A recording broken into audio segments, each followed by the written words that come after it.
Why are the European Union considering such an extreme move as barring oil sales?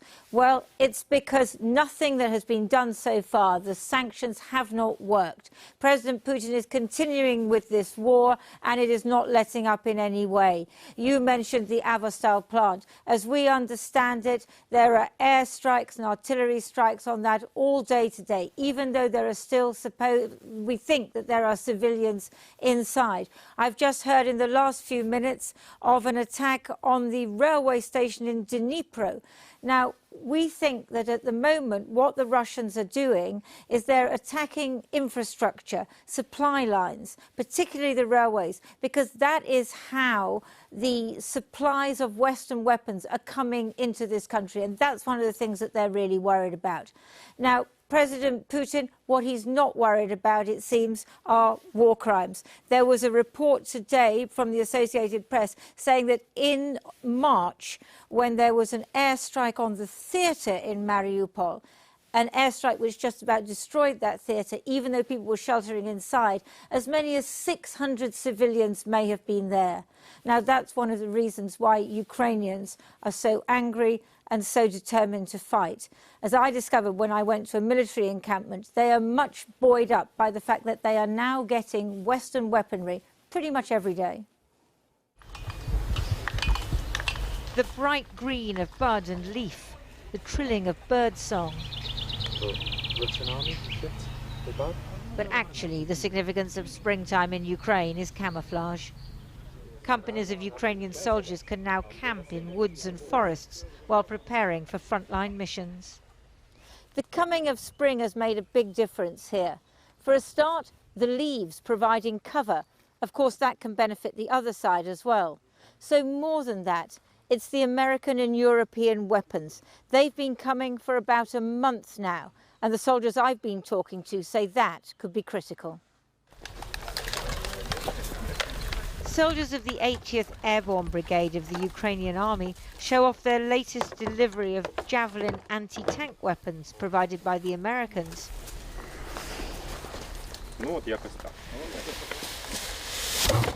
They also use lighter British anti-tank systems.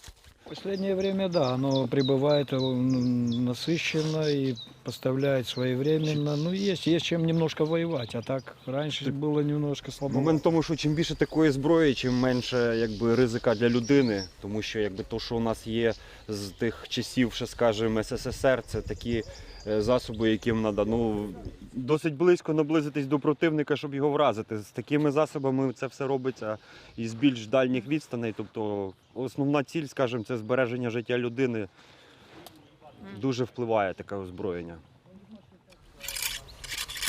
The Ukrainians still have reliable old Soviet-era rifles. But it's the new Western weapons the Russians fear. So yesterday they used cruise missiles to hit the supply lines on which the armaments are entering Ukraine. Weaponry is one factor. Tactics are another. Serhiy was a lawyer before he became a soldier. What is the difference in the way you fight, the tactics you're using?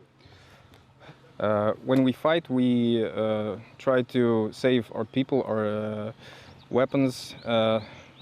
They fight without all this stuff because they have huge number of people, huge number of weapons. They don't mind losing people. We don't have such option. Yeah. Adjusting the sights. The troops have to make sure everything is right before setting off on spotting missions from where they send coordinates for artillery or drone strikes. They feel a mixture of hatred and pity for their Russian adversaries, who they say retreat and then return without adapting or varying their tactics. Вони тут просто м'ясо. Їх просто посилають на вбивство. Все. Вони не можуть нічого толком зробити. Increasingly, this is a war of artillery, each side pounding the other. That allows tanks to move, but it also means civilians' lives have become hell as the cities of the east are hit. Overall, neither side is advancing much. На даний момент поки що лінія стоїть на місці. не рухаються. Вони, звичайно, намагаються просунутися вперед. У них є певна там мета, велика якась незрозуміла мета. А наша мета одна. Наша земля, нам нема куди діватися. Нам все одно потрібно відійти, вибити їх звідси, щоб ними тут навіть не пахло. For those reared on Vietnam-era films, the camp has an apocalypse now feel, apart from the digestive biscuits, courtesy of the British. The soldiers say their aim is not just to resist, but to reconquer. Do you think you can actually take back parts of the Donbass that they took in 2014? Can you even advance that far? I don't have any doubts about it. We have to take back our territories because this is our duty. These lands are part of Ukraine. If motivation was all, the Ukrainians would prevail with ease, but they remain outnumbered and outgunned. The danger is a long, static war, of spring turning to summer, of fighting through autumn rain and winter snow, and still no decisive victory for either side. All we saw there were the lighter weapons, but the American howitzers, about 90 of them, that's long-range artillery, have arrived in recent days, as well as armed drones. The Russians are complaining that the West is stuffing Ukraine with weapons, and they do have a point there. But for people here, what worries them is the weaponry coming in from the other side. I spoke to the governor of Donetsk, Pavlo Kirilenko, and I asked him what was the greatest danger for the people here in Donetsk. Найбільша небезпека – це те, що ворог обстрілює житлові райони, житлові будинки фактично всіх населених пунктів по Донецькій області. В незалежності тривають активні бойові дії в цих районах. Це прифронтові міста, чи це відносно віддалені від лінії фронту міста, все одно вони піддаються нищівним обстрілам і гинуть дуже велика кількість людей. I know that your own family is complicated and that your parents and brother are on the other side, the Russian side.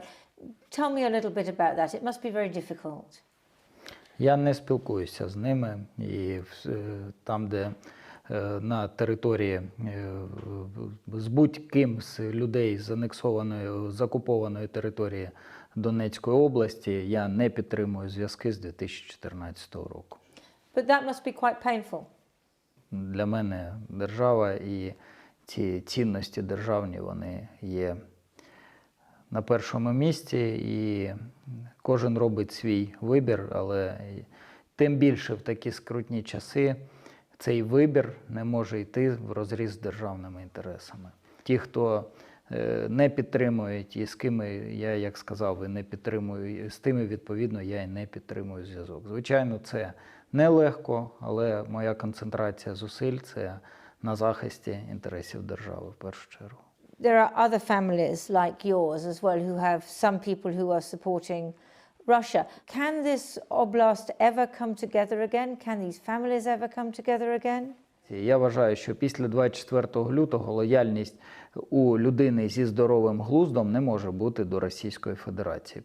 Тому їм просто не буде міста на українській землі. І все. Ми це владнаємо після того, як ворог буде повержений і як він вижений, ми його виженемо з території України. In your region, the region you govern, what do you want from the international community?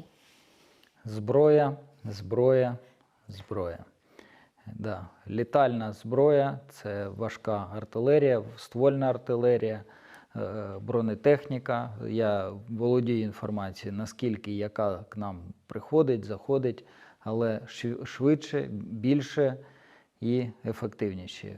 Після війни і перемоги ми не перейдемо до радянських стандартів, які ще лишалися, а вони будуть діяти. Стандарти НАТО, європейські цінності, і прошу не гаяти часу, а допомагати більше, тому що насправді цей ворог, він є у всього цивілізованого світу, у всіх країн Європейського Союзу, у всіх європейських країн. Ворог є єдиний, і якщо його не зупинять українці, він не зупиниться і в подальшому.